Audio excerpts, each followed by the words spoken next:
Sumainyo ang Panginoon.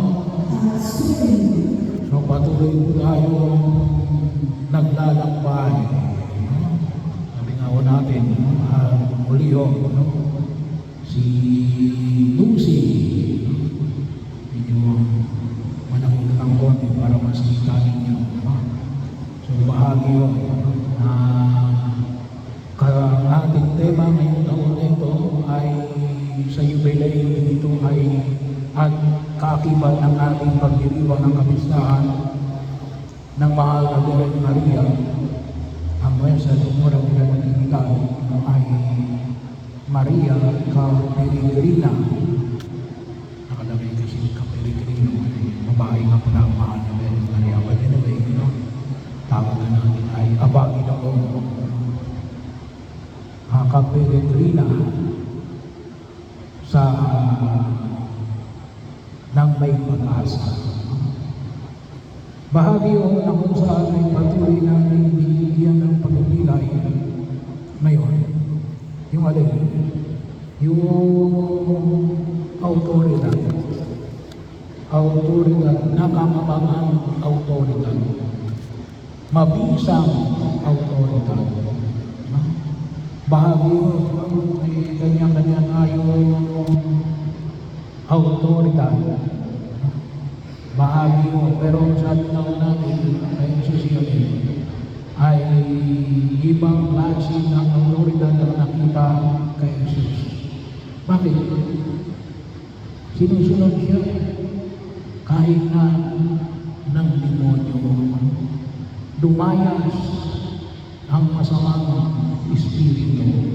Kasi sinabi niya, iwanan mo ang taong yan. Kaya nga, bahagi ko na kung saan ay makita natin yung autoridad natin. Sabi nga natin, meron tayong tinatawag na abuse of authority. Pero itong autoridad natin, nagbibigay ng kalayaan.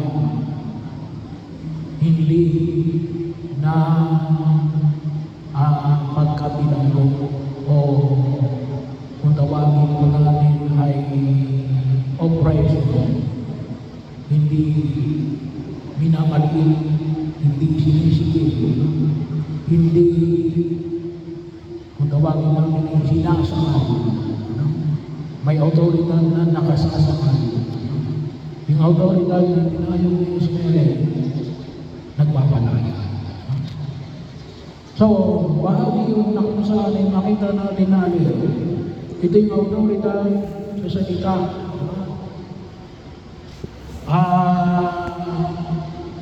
Turo na nagbibigay ng buhay. Kaya huwag mo natin kalimutan, sapagkat may mga turo na alay, may mga turo pumapatay. May mga turo naninira. May mga turo na kung saan ay kung tawagin natin ay isang tabi yung isang uri ng tao o kapulungan ng tao. Ituro na kung saan yan saan ang makita natin na nagbibigay ng buhay. Pangyayari ay pinaayang sa atin. Kung minsan, sabi nga natin, ngayong panahon na ito, lakas kasi ng social media.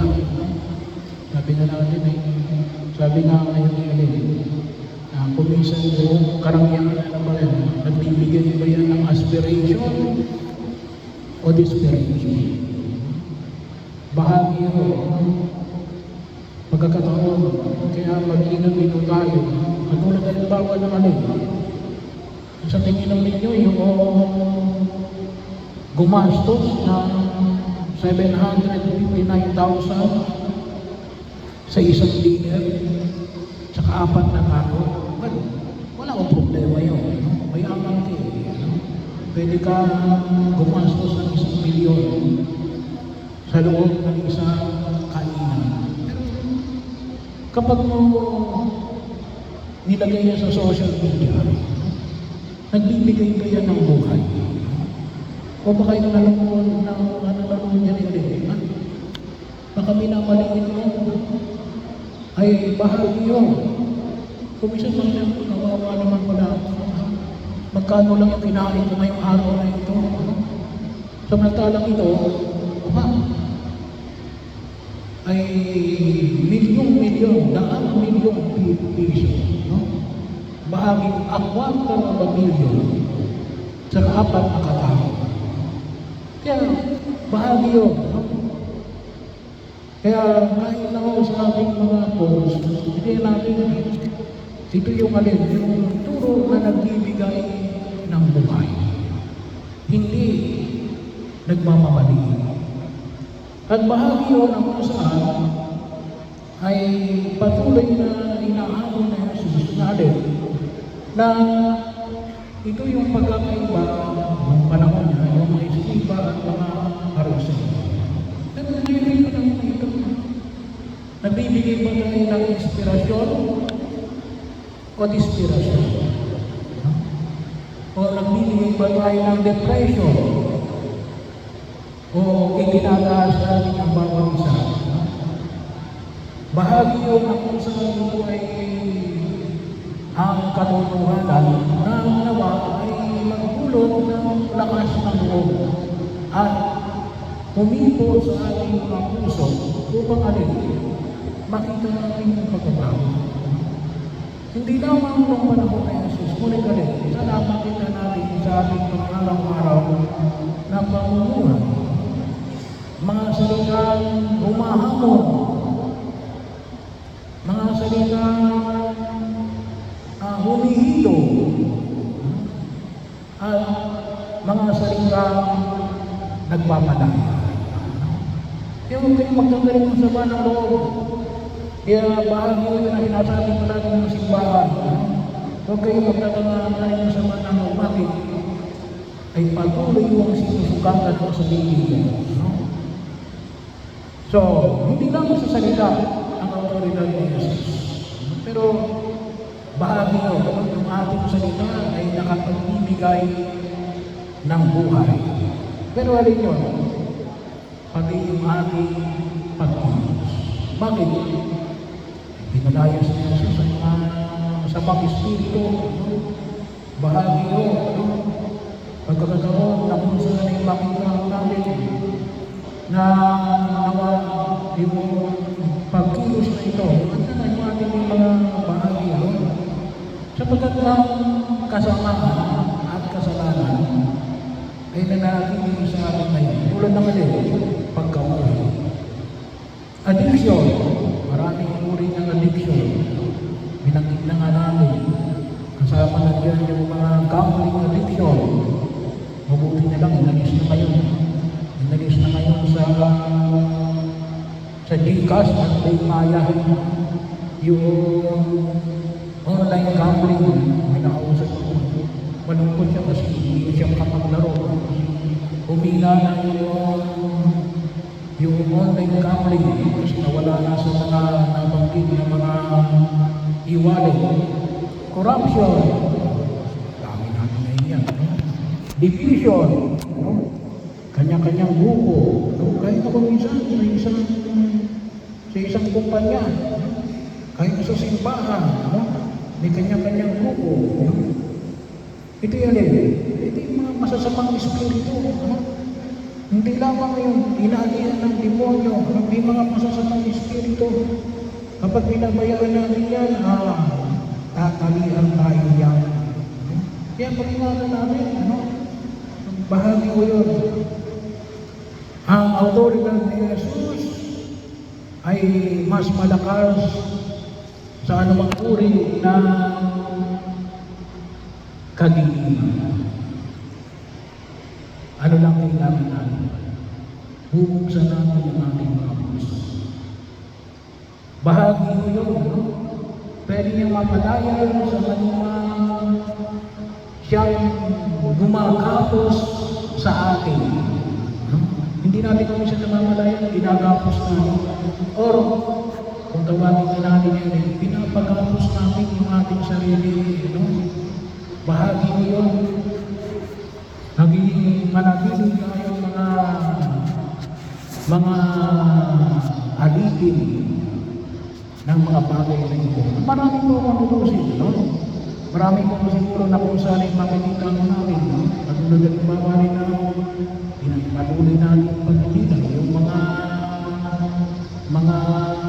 pagdawagin natin yung mga ilang mga bagay na kung minsan ay gumagapos sa atin, yung mga pamahiin, no? Gumagapos sa atin yan, no? Mayroong mga pamahiin na nagpapalaya sa atin. Ang tunay na authority ni Jesus ay alin? Paglilingkod at pag-ibig. No? Paglilingkod at pag-ibig. Tayo bagay nakapaglilingkod. Tayo bagay nahihilo. Gumagaling mo tayo. No? Bahagi mo yun. Kaya, sabi mo nga ako, no? I-flex ko na lang ulit. Yung every first Sunday, first Mass, every Sunday, meron tayong healing. No? Meron tayong healing session or service. Kung gusto gumaling, sana maguling ng kanilang karamdaman. Bagamat, sabi na namin, every Mass is a healing. Kaya lang, kung minsan hindi natin nakikita yun eh. No? Every time na umamin kayo ng isa, nais ng Diyos na kayo pagalingin. No? Kasi sinasabi natin yun. No? Panginoon, hindi ako karapat dapat na magpatuloy sa iyo. No? Ngunit sa isang salita mo lamang, very clear, isang salita mo lamang, ay gagaling na ako. Paano pagagaling? Ang daming sama ng loob. No? Bahagi mo yun. Patawarin mo ang mga nagkasala sa iyo. No? Kaya nga, kung inyong mapapansin, yung mga palaging kasama natin kapag first Sunday Mass, after first Sunday Mass, yung healing session natin, yung unang prayer natin hindi alin, magpatawad sa mga taong nagwawalang niya sa atin. So, ang authority niya yun eh, nagpapalaya, humihilo, at nagpapanumbalik. Nagpapabalik. Bahagi, lalo na saan? Sa Diyos. Pinagbabalik tayo sa Diyos. At sana maging bahagi ito ng ating paninilay sa gitna ng ating pamilya. Sa ating komunidad, sa ating mga ministries, sa ating paglilingkod, maging ito man ay paglilingkod sa simbahan, paglilingkod sa gobyerno, paglilingkod sa mga non-government organization, no? Bahagi mo, pagkakataon, hindi mo mahulugan na, sabi nga natin, no? Iba yung nag-iingat, iba yung wala yung sama ng loob. Ibig sabihin, kapag alam mo yung tao ito, pinawalang niya ka, ingatan mo rin ang sarili mo. Pero dapat, wala nang sakit ng loob. No? Wala nang sakit ng loob. Paano mo mga gagawin? Lumapit tayo kay Jesus. Humingi tayo ng tulong sa Diyos. Magdasal tayo. Kasi hindi natin magagawa yan kung wala sa Jesus.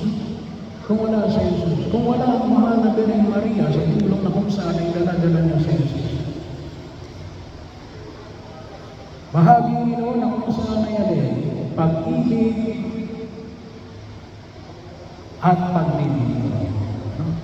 Kaya maganda ho, sabi nga natin, kasi yung aming bahagi ng pagkilos ngayon ay alin, sabi nga natin, sa Jubilee Year 2025, yung ating pagninilay, ito po ay ang otoridad nito ay nanggaling sa isang bull na ipinasa ni Santo Papa Francisco, no? Noong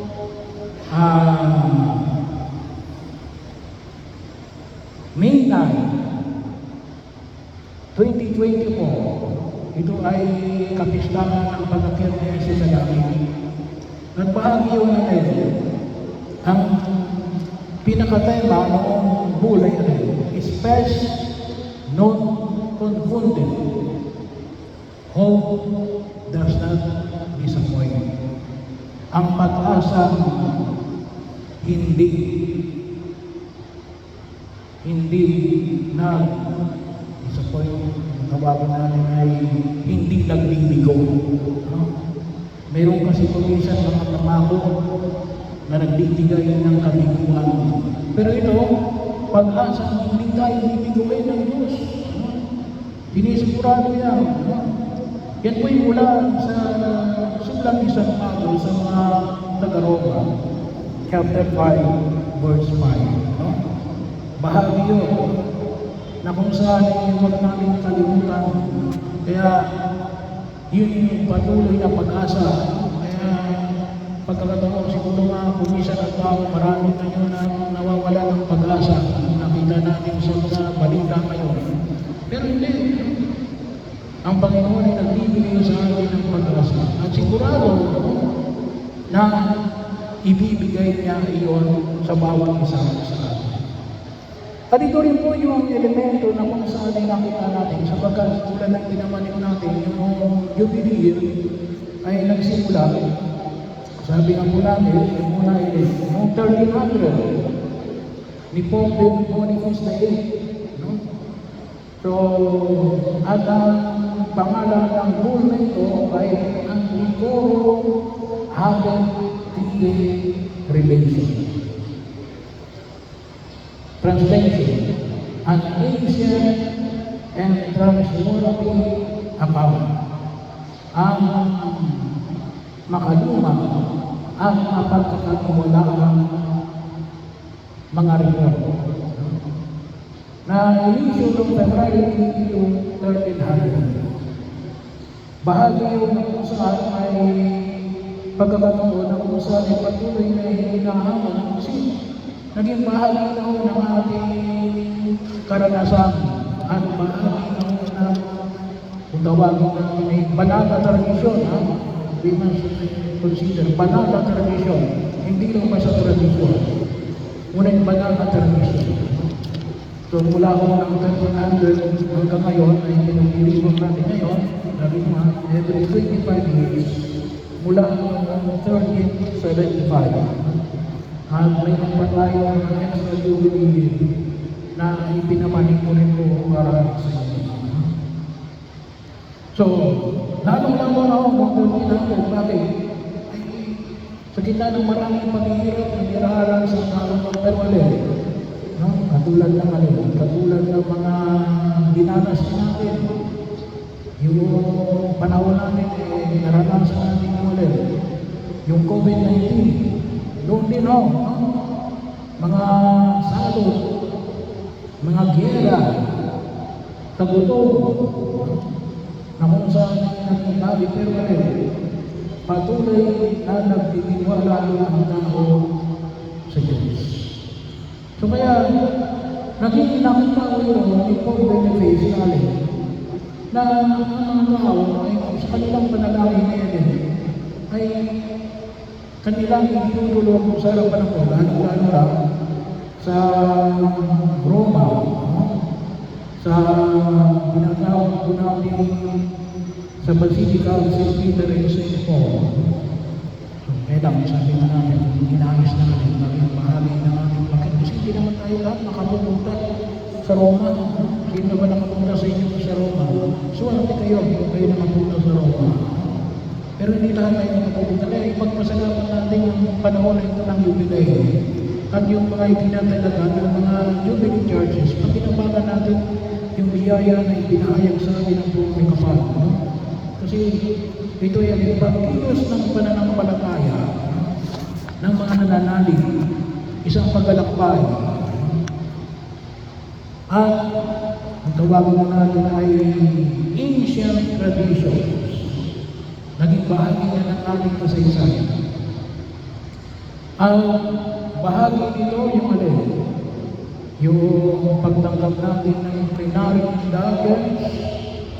So, ipapaliwanag ko siguro later on, baka yung pangalawang kung ano yung sabihin ng plenary indulgence. So, ano ang application nito? Nawa makita natin ang autoridad ni Jesus ay hindi lamang sa Kanya, ngunit bahagi ng ating pagkilos bilang mga mananampalataya. Lalong-lalo na sa panalangin. No? Bahagi yun. Let us pause to pray. Ang dami natin reklamo. Pero ang tanong, nagdasal ka pa. No? Ang dami natin reklamo pero hindi natin pinagdarasal. Magdasal tayo. Bahagi isa yun sa choice natin na makita natin sa problema na hinaharap natin. At ang dami kong problema. Sino bang walang may problema sa daigdig na ito? Pero tanong, nagdasal ka ba? Humingi ka ba ng tulong sa Diyos? Ipinapakita ba natin ito sa hindi nating pag-ibig? Lalo-lalo na, no? Araw-araw, hindi kaya lalo-lalo na kapag sipunta tayo pag-araw ng linggo. No? Saan ba? Sa ating pakikibaga. No? Sa laban sa araw, sa mga tukso at pagkakasala. Palagi natin ang tukso at pagkakasala. Habang tayo nabubuhay, may tukso at may pagkakasala. Pero ano? Nagsusumikap pa tayo. No? Nagsusumikap pa tayo. Iniiwasan pa natin. No? Bahagi ng pagkilos. Kuminsan makikita natin. Nandiyan lang. Katabi lang namin yun. So, sa ikit sa lahat, yung kapangyarihan na yung sandalin, hindi lang siya nagpapalaya sa demonyo, ngunit rin, pinapalaya sa pwede maging daan ng ating pagkakasa. Kaya, bahagi ko, bigay tayo ng tulong sa naman ng buong may kapal.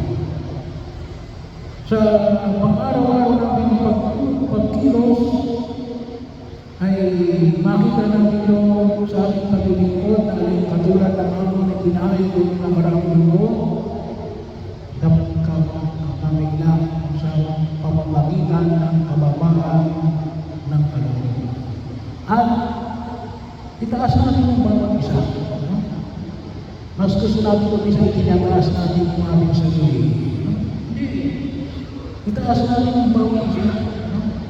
Itaas natin ang ibang tao. Hindi yung sarili natin. Bahagi yun. Hindi kaya, kapigin man lang natin. Pinaglabanan mo yung korupsyon. Kapigin man lang natin. Wala, lalo tayo ginawa. Kundi murahin yung mga kurap. No? Pero hindi natin pinupurihan yung mga hindi kurap. No? Bahagi yun. Kinakailangan natin na tulungan ang mga gumagawa na labanan ng anumang uri ng kasalanan ang panunagsuko ng demonyo. So ito po, ang salita na nagbibigay ng kalayaan. No? Salita nagbibigay ng kalayaan. Kaya nga po, sana makita natin, pinapalaya pa tayo. Sabi mo natin, no? Pwede kong sabihin kasi na, ang tayo nag-aanyaya para sa seminaryo natin at para lumaki yung ating devotion sa mahal na Birhen. Maraming salamat po sa inyong pagdalo. No? Bahagi yun. Sana rin po naman, sana nga sabi naman ay for the whole 9 days ay tayo ay magsama-sama. No? Yun yung paanyaya. Kuminsan natutip ako natin. Nasabihin ko na hindi pwede hindi dumalo ang mga organisasyon ng simbahan. Ayoko nang gano'n, bakit? Ay, hindi si Jesus ang mamamayanin. No? Dadalo lang kayo, gawa na kayo. Sabi ko, no? Hindi, no? Dapat ang ating pagkilos ay isang kalayaan. Bahagi yun, kasi yung paggawa ng mabuti ay isang malayang pagkilos. Ang paggawa ng masama ay isang malayang pagkilos. Hindi natin pwede sabihin na kaya mo nagawa yan kasi napilitan ako. Hindi yun, niloloko kayo sa talas. Ginusto ko rin yun. Bahagi yun. Pero naman, yung paggawa ng mabuti, masanay tayo natin. May kalayaan. Kasi yung pagsunod kay Jesus at ang biyaya na ipinagkakaloob kay Jesus ay isang pagkilos ng malaya. At ang tunay na amo ng nasusingaling, nagpapalayo.